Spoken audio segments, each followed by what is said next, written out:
رب العالمین والصلاة والسلام علی خاتم النبیین اما بعد فاعوذ باللہ من الشیطان الرجیم بسم اللہ الرحمن الرحیم الصلاة والسلام علیک یا رسول اللہ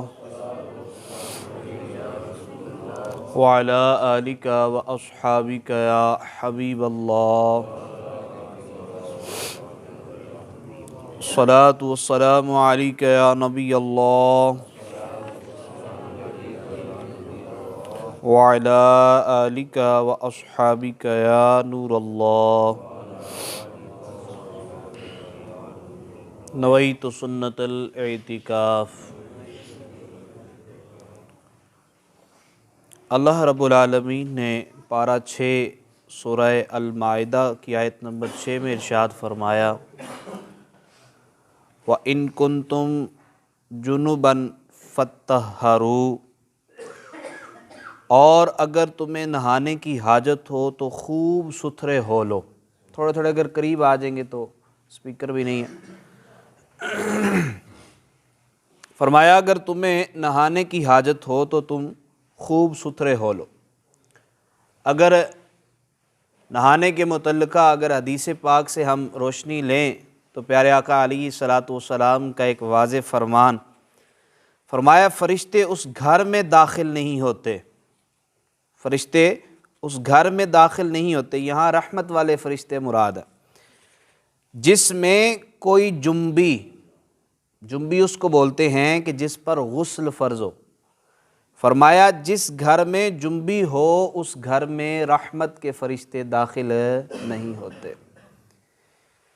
تو فرمایا کہ جب غسل فرض ہو جائے تو غسل کرنے میں جلدی کیا کرو۔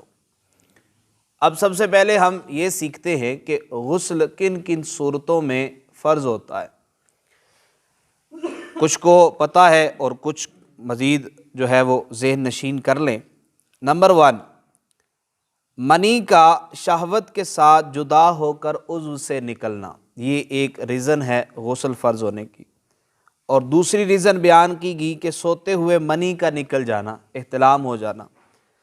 اچھا، تیسری صورتحال ایسی ہے کہ یہ اکثر شادی شدہ لوگوں کو اس کا نالج نہیں ہے، لیکن یہ بھی ایک صورت فرض ہونے کی ہے۔ ذرا یہ توجہ سے سنیے گا کہ عورت کی شرمگاہ میں مرد کی شرمگاہ کا داخل ہونا، اگلی بات اہم ہے کہ اگر انزال ہو یا نہ ہو، جب دونوں کی شرمگاہیں داخل ہو جائیں، منی خارج ہو یا نہ ہو، دونوں پر غسل فرض ہو جاتا ہے۔ ٹھیک ہے، یہ اکثر لوگوں کو اس چیز کا علم نہیں ہوتا۔ آگے 2 مسئلے وہ عورتوں کے ہیں، حیض اور نفاس، اس کو بیان کرنے کی اتنی حاجت نہیں ہے۔ بہرحال اگر ہم غسل کے فرائض کی طرف بڑھیں کہ جن کو غسل کے دوران ان چیزوں کو غور سے دیکھنا ہے، سمجھنا ہے، اس پر توجہ دینی ہے۔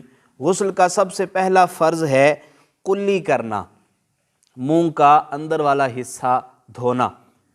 اچھا، اس میں احتیاط، ان فرائض پر تھوڑی سی روشنی ڈال رہے ہیں، پھر پورا طریقہ آپ کو سمجھاتا ہوں کہ کلی کرتے وقت احتیاط یہ کی جائے کہ جب پانی منہ میں ڈالا جائے تو پہلے اوپر نیچے دائیں بائیں پانی کو گھمایا جائے۔ اچھا، کچھ احباب کے دانتوں میں سوراخ ہوتے ہیں، یعنی کہ دانت دوسرے دانت کے درمیان وقفہ ہوتا ہے، تو وہ احباب ذرا غور کیجئے گا کہ اگر دانتوں میں کھانا یا خوراک جمع ہے اور کولی کی ہے لیکن وہ ابھی موجود ہے دانتوں کے اندر، نکلی نہیں ہے، تو ہمارا غسل نہیں ہوگا۔ یہ احتیاط کرنی ہے، یعنی کہ اپنا منہ میں کوئی بھی ایسی چیز، دانتوں کے درمیان جو سوراخ ہیں، ان کو بھی اچھے طریقے سے پانی ان میں بھی بہانا ضروری ہے۔ دوسرا فرض ہے ناک میں پانی چڑھانا۔ اچھا، اس میں بھی ایک احتیاط، اکثر ہم احباب جو ہے وہ جب پوچھا جاتا ہے تو اس میں بھی کمی کمزوری نظر آتی ہے کہ ناک میں پانی چڑھانے سے مراد یہ ہے کہ یہ جو نرم ہڈی ہے، اگر آپ اپنی چیک کریں گے تو سخت ہڈی سے پہلے نرم ہڈی تک پانی چڑھانا۔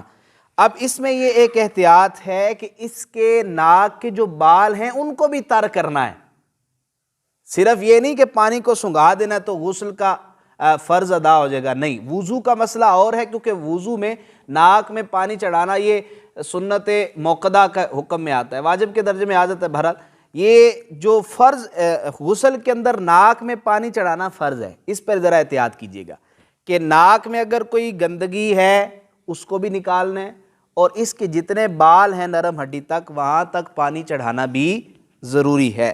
تیسرا فرض ہے تمام بدن پر پانی بہانا، اس میں بھی احتیاط کی جائے۔ کچھ ایسے جسم کے اعضاء ہیں جو چھپے ہوئے ہیں، مثال کے طور پر یہ ہماری بغلیں ہیں، مثال کے طور پر یہ کان کا پچھلا حصہ ہے، ٹھیک ہے، اور اسی طریقے سے بعض کی ناک ذرا بڑی ہوتی ہے، موٹی ہوتی ہے، تو یہ جو حصہ ہے ناک کی دونوں سائڈ پہ، اس میں بھی احتیاط کی جائے۔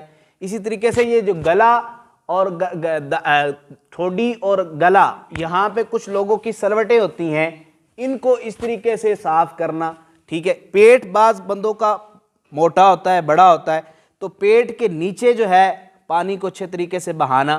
اچھا، ایک اور بڑا اہم مسئلہ ہے جس پر ہماری اکثریت کی جو ہے وہ توجہ نہیں ہوتی، یہ ناف تو سب کی ہوتی ہے، دھنی جس کو بولتے ہیں، ناف میں پانی چڑھانا بھی ضروری ہے، ناف کا جو سوراخ ہے، اسی طریقے سے پیچھے جو پیٹھ ہے اس کو اچھے طریقے سے کرنا، ہمارے جو گٹے ہیں ان کو اچھے طریقے سے کرنا۔ میں نے وضو کا بھی جب طریقہ بتایا تھا تو بتایا تھا، کیونکہ وضو میں پاؤں دھونا بھی فرض ہے، بعض لوگوں کی یہ انگلیاں جڑی ہوئی ہوتی ہیں، جوتا پہن کر یا ایسی شیپ بن جاتی ہے، تو ان انگلیوں کو جدا کر کر کے ان میں پانی چڑھانا، یعنی پورے جسم کا تھوڑا سا میں نے آپ کو سرسری چیزیں آپ کو میں نے بتا دی ہیں۔ غسل کے فرض کتنے ہیں؟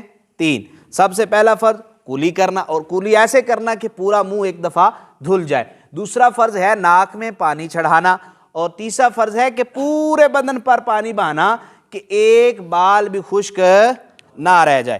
اچھا جی، اب اس کو ہم ذرا تفصیلاً طریقہ اس کا ہم سمجھ لیتے ہیں۔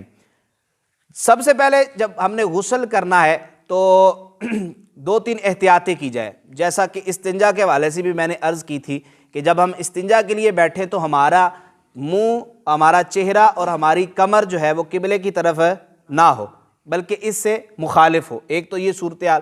دوسرا، میں نے جب استنجا کے حوالے سے کہا تو اس وقت بھی یہ کہا تھا کہ کسی قسم کا کلام نہیں کرنا۔ بعض لوگوں کی عادت ہوتی ہے کہ جب ہم غسل خانے میں غسل کے لیے چلے جاتے ہیں تو کچھ نہ کچھ چیزیں رہ جاتی ہے، صابن رہ جاتا ہے، کوئی تولیہ رہ جاتا ہے، کوئی اس طرح کی چیزیں رہ جاتی ہے، تو اس وقت آواز نہ دی جائے۔ ہاں، اگر زیادہ حاجت پڑ گئی، موٹر چلانی پڑ گئی، تو اب کیا کیا جائے؟ اپنے سطر کو ڈھانپ کر گھر والوں کو آواز دی جائے، نہ کہ سطر ننگا ہو، کپڑے مارے اترے ہوں تو ہم آواز دے دیں جی، موٹر چلا دیں یا صابن دے دیں یا تولیہ دے دیں، نہ، سطر کو ڈھانپنا ضروری ہے اگر حاجت پڑ گئی ہے۔ یہ 2-3 چیز باتیں آپ نے اپنے ذہن میں رکھنا ہے۔ اور اگر جو احباب، بالخصوص جو احباب بالٹی کے پانی سے وضو کر رہے ہیں، وہ بھی ذرا توجہ کیجئے گا۔ جو احباب گرمیوں میں، سردیوں کے اندر پانی گرم کیا جاتا ہے، بالٹی میں ہم غسل کرتے ہیں، جن کے گھروں میں گیزر وغیرہ کی سہولت موجود نہیں ہوتی، تو وہ کیا کرتے ہیں؟ پانی گرم کر کے بالٹی میں غسل کرتے ہیں۔ یہ بات یاد رکھیے گا، اگر پانی بالٹی میں ہے اور اس میں اگر ہمارا بے دھلا ہاتھ پڑ گیا تو وہ سارا پانی ناپاک ہو جائے گا۔ یہ ذرا قابل غور بات ہے۔ بالٹی میں پانی لیا اور غسل کرنے کی حاجت کے لیے، تو اس میں ہم نے ابھی ہاتھ نہیں دھوئے اور اس میں ہم نے پانی کے لیے ہاتھ ڈال دیا، اگر ہمارے ہاتھ اس میں چلے گئے تو وہ اب مستعمل پانی کے حکم میں آ جائے گا، وہ پانی اب قابل استعمال نہیں ہے۔ اس میں ذرا احتیاط کیجیے۔ اس میں دھونے کا طریقہ کار یہ ہے کہ سب سے پہلے آپ ہاتھ دھو کر پھر بالٹی کی طرف بڑھیں، یہاں مگا ہوتا ہے تو اس سے پانی لے کے ہاتھوں کو دھو کے تب جو ہے وہ غسل کو شروع کیا جائے۔ سب سے پہلے یہ 2-3 باتیں آپ کے سامنے رکھی غسل کے متعلقہ۔ جب آپ نے کپڑے وغیرہ اتارنے غسل کے لیے تو سب سے پہلے نیت کرنی ہے کہ میں پاکی حاصل کرنے کے لیے نیت کرتا ہوں، اور اس کے بعد آپ نے وضو کرنا ہے مکمل، جیسا کہ کل میں نے آپ کو بتایا تھا، وضو کرنا ہے۔ وضو جب کریں گے اس میں ہمارا ناک دھونا بھی آ جائے گا اور کولی کرنا بھی آ جائے گا۔ غسل سے پہلے یعنی جب غسل شروع کرنا ہے تو وضو سے شروع کیا جائے، بلکہ اس سے پہلے استنجا کیا جائے، اور جسم پر اگر غیر ضروری بال ہیں ان کو اتار لیا جائے، کوئی نجاست لگی ہے اس کو دھو لیا جائے، اب وضو کر لیا جائے، اور وضو میں کہا جاتا ہے کہ پاؤں نہ دھوئے جائیں، جب غسل کا وضو کیا جائے تو پاؤں نہ دھوئے جائیں۔ اگر پھٹے پر، بعض گھروں کے اندر بڑی اچھی عادت ہے پھٹا وغیرہ رکھنا چاہیے کہ اس پر غسل کا اہتمام کرنا چاہیے، اگر پھٹا ہے تو پھر پاؤں دھو لیں، اس میں حرج نہیں ہے۔ اگر پھٹا نہیں ہے تو پھر پاؤں نہ دھوئے جائیں، پاؤں اینڈ پر ہی دھوئے جائیں۔ اس کی ریزن یہ ہے کہ پورے جسم کی نجاست پاؤں پر آتی ہے، تو پاؤں کو دھونے کی حاجت نہیں ہے، اگر ہم پہلے دھو لیں گے پھر بھی اس میں نجاست جمع ہو جائے گی۔ اچھا، وضو کرنے کے بعد پہلے دائیں کندھے پر پانی ڈالنا ہے، یہ ذرا توجہ فرمائیے گا، پہلے بائیں کندھے پر پانی ڈالنا ہے، پھر بائیں کندھے پر پانی ڈالنا ہے، اور پھر سر پر پانی ڈالنا ہے۔